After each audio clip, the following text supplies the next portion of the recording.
Have you ever wondered if India could actually replace China as the West's go-to manufacturing powerhouse?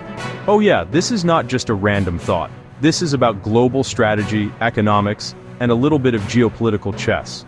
And let me tell you, the answer isn't as simple as you might think. So, let's dive in. India is quickly becoming the West's most important partner to diversify supply chains, especially in high-value sectors like electronics and defense. But here's the kicker. India can't replace China's scale anytime soon. Seriously, China's manufacturing engine is like a monster train that India just can't match for at least the next decade. Why is India so important then? Well, oh yeah, it's the combination of smart policies like the production-linked incentive, a massive pool of skilled workers, and strong economic growth. 6.7% GDP projected for 2025. But, India still faces challenges, logistics gaps, high trade tariffs, and bureaucratic red tape. So the West sees India as more of a strategic backup, rather than a perfect replacement. You know the whole China plus one strategy?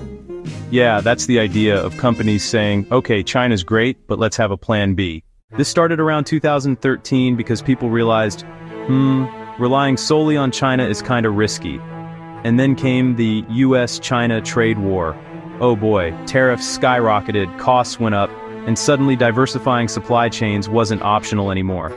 And if that wasn't enough, COVID-19 basically shouted at the world, hey, your single-source supply chains are fragile. Companies realized that supply chain resilience isn't just a corporate buzzword, it's now a national security issue. Oh yeah, and that's when de-risking became a thing. The West now says, we're not decoupling from China, but we're reducing our risk exposure. Pretty smart, huh? But let's be real. China is still the big boss. In 2023, China's manufacturing value added hit a staggering $4.66 trillion. Just to put it in perspective, that's more than the combined total of the US, Japan, Germany, and India. Yep, India trying to match that overnight would be, let's say, ambitious. And it's not just about quantity.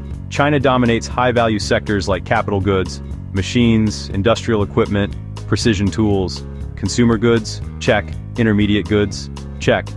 The West depends on China for the middle layers of supply chains too.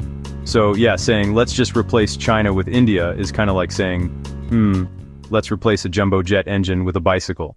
Now, here's where India shines. Macroeconomic stability? Check. Government investment and domestic consumption? Check.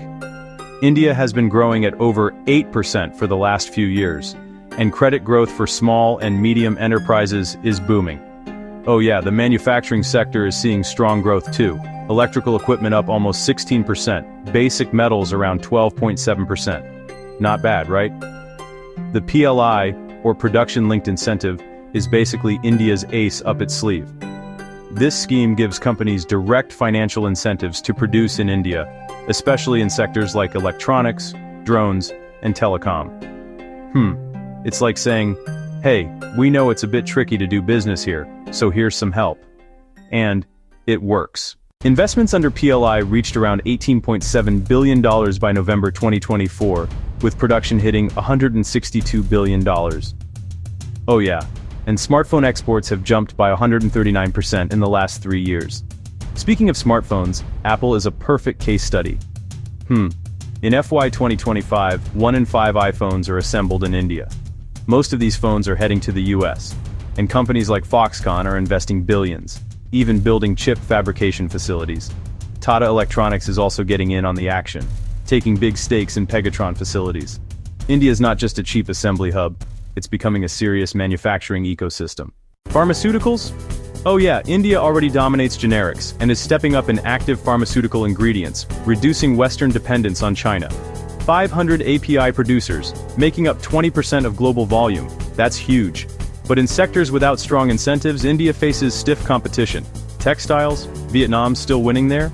Auto components? China is actively trying to slow India down. Classic geopolitical chess move.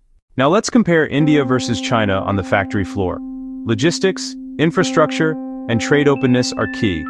India's LPI score is 3.4, while China's is 3.8.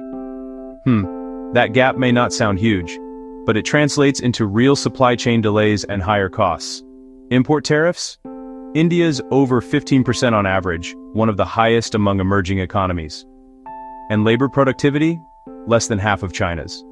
Yep, even though wages are lower, the effective cost of manufacturing in India is often similar to or higher than China. Oh, and we can't forget geopolitics. India's a stable democracy, perfectly aligned with Western interests in the Indo-Pacific.